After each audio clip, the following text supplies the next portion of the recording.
सरकारी नौकरी लेना चाहते हैं, अगर आपका भी सपना एक सरकारी नौकरी लेने का है, तो यहाँ पर सरकारी अस्पताल भर्ती के तहत आप एक सरकारी नौकरी ले सकते हैं, जिसमें दोस्तों आपको सिर्फ और सिर्फ पर्ची काटने का काम करना होगा। अब ये पर्ची कैसे काटनी होगी उसकी भी मैं आपको पूरी प्रोसेस बताऊंगा, और उसके बाद में आपको मैं बता दूं कोई भी परीक्षा या फिर कोई भी इंटरव्यू नहीं होगा। ये भर्ती है जो बिल्कुल सीधी रहने वाली है, यानी कि नो एग्जाम नो इंटरव्यू, ये भर्ती बिल्कुल सीधी रहेगी, जिसका ऑफिशियल नोटिफिकेशन भी यहाँ पर जारी हो गया है और आपको भी देखने को मिल जाएगा। अब सबसे इम्पोर्टेंट बात यह होती है कि आपका एज क्राइटेरिया क्या होना चाहिए। सबसे दोस्तों मैं आपको बता दूं, एज क्राइटेरिया में आपकी एज है जो 18 वर्ष से अधिक होना चाहिए, जिसमें एजुकेशन क्वालिफिकेशन यानी कि आप कितने पढ़े लिखे होने चाहिए उसकी मैं बात करूं तो चाहे आप 8वीं पास है, 10वीं पास है, 5वीं पास है, 12वीं पास है, या फिर आप ग्रेजुएशन पास कर रखा है, तो अपना फॉर्म है जो आसानी से भर सकते हैं। अब फॉर्म में आपको बता दूँ, फॉर्म आसानी से भरने के लिए आपको 2 चरणों का पालन करना होता है, क्योंकि इसमें कोई भी परीक्षा या फिर कोई भी इंटरव्यू नहीं होता है, तो यहाँ पर आपको 2 चरणों का फॉर्म का पालन करना होता है। तो पहला चरण क्या रहेगा, साथ ही में दूसरा चरण क्या रहेगा, सारी कुछ जानकारियां जो आज की इस वीडियो में बताएंगे। तो आपको क्या करना है, इस वीडियो को शुरू से लगाकर अंत तक जरूर देखना है।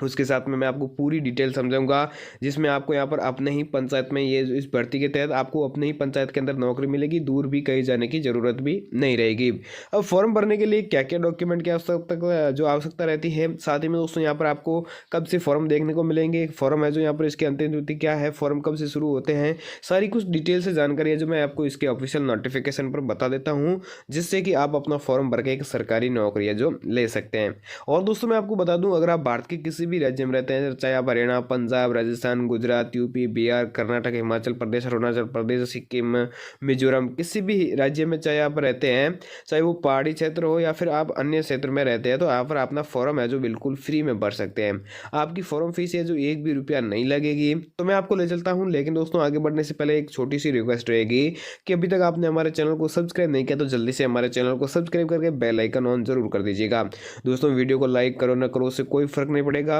चलिए चलते हैं इसके ऑफिशियल नोटिफिकेशन पर और पूरी जानकारी को विस्तार से जान लेते हैं। दोस्तों सबसे पहले मैं आपको बता दूं, यहाँ पर सरकारी हॉस्पिटल है, यहाँ पर रिक्वायरमेंट के एजुकेशन क्वालिफिकेशन के बारे में बता देते हैं, जिसमें कौन कौन लोग हैं जो आवेदन कर सकते हैं। अब दोस्तों मैं आपको बता दूं, जो यहाँ पर कुछ मेरे प्यारे भाई और बहन हैं जो यहाँ पर जानते नहीं है कि कौन कौन इसमें यहाँ पर कितने पढ़े लिखे होने चाहिए जो इस भर्ती में आवेदन कर सकें, तो उसके लिए मैं आपको बता दूं जो कुछ रिक्वायरमेंट रखी गई होती है। कोई भी भर्ती अगर आप देखे जाए तो यहाँ पर उसमें एजुकेशन क्वालिफिकेशन या फिर एज क्राइटेरिया या फिर कई सारे ऐसे यहाँ पर क्वालिफिकेशन रखे जाते हैं, जिसके क्राइटेरिया पूरा करने के बाद ही आपको एक सरकारी नौकरी दी जाती है। तो ऐसे में दोस्तों इस भर्ती का जो एजुकेशन जो यहाँ पर क्राइटेरिया है, जो आपने कितने पास कर रखी कक्षा, उसका क्राइटेरिया है वो मैं आपको समझा देता हूँ। सबसे पहले मैं आपको बता दूँ कि इस भर्ती में यहाँ पर आपको 25,000 जो यहाँ पर निकली है, उसमें यहाँ पर पदों के लिए आवेदन करने के लिए कम से कम आप है जो 10th पास 12th पास होने चाहिए। यानी कि अगर आप 10वीं पास है, 12वीं पास है, तो आप लोग ही आवेदन कर सकते हैं, क्योंकि यहाँ पर इस नोटिफिकेशन के अनुसार है जो बढ़ा दी गई है। जो यहाँ पर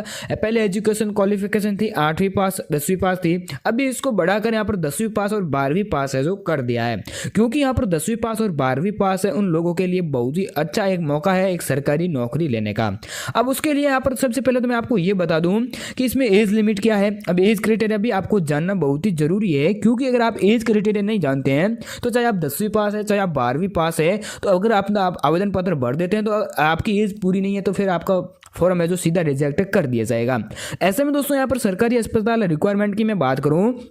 तो यहाँ पर एज लिमिट में आप इस भर्ती में न्यूनतम आयु सीमा जो 18 वर्ष से लेकर अधिकतम आयु 35 वर्ष तक होनी चाहिए। अगर आप भी आसानी से आवेदन करना चाहते हैं तो आपका एज क्राइटेरिया ये होना चाहिए। अब दोस्तों अगर आपकी एज क्राइटेरिया 18 वर्ष से कम है या फिर आप 35 वर्ष से ऊपर है, तो अपना फॉर्म भरने का कोशिश भी मत कीजिएगा, क्योंकि सीधा आपका फॉर्म है रिजेक्ट कर दिया जाएगा। ऐसे में दोस्तों अगर आपकी एज क्राइटेरिया पूरा है तो आप जल्दी से अपना फॉर्म भर दीजिए, आपको एक सरकारी नौकरी भी मिल जाएगी। अब दोस्तों इसमें यहाँ पर आपको कौन कौन लोग हैं जो अप्लाई कर सकते हैं, अब आपके मन में जरूर आया होगा कि ये महिलाओं के लिए है या फिर पुरुषों के लिए, वो आपको जानना चाहिए। तो यहाँ पर महिला और जो पुरुष है दोनों यहाँ पर आवेदन कर सकते हैं। ऐसा नहीं है कि पुरुष एक अकेले आवेदन कर सकते हैं, महिला अकेले आवेदन कर सकती है, ऐसा बिल्कुल भी नहीं है। अगर आप महिला है पुरुष है दोनों इस भर्ती में आवेदन कर सकते हैं और ऑल इंडिया कैंडिडेट आवेदन कर सकते हैं। ये आपके पास में एक बहुत ही अच्छा मौका है, एक अच्छा मौका आपके सामने आ गया है, जो यहाँ पर आप लोगों को एक हाथों हाथ सरकारी नौकरी भी मिल जाएगी। अब दोस्तों यहाँ पर आपको मैं हाथों हाथ कहने का मतलब ये नहीं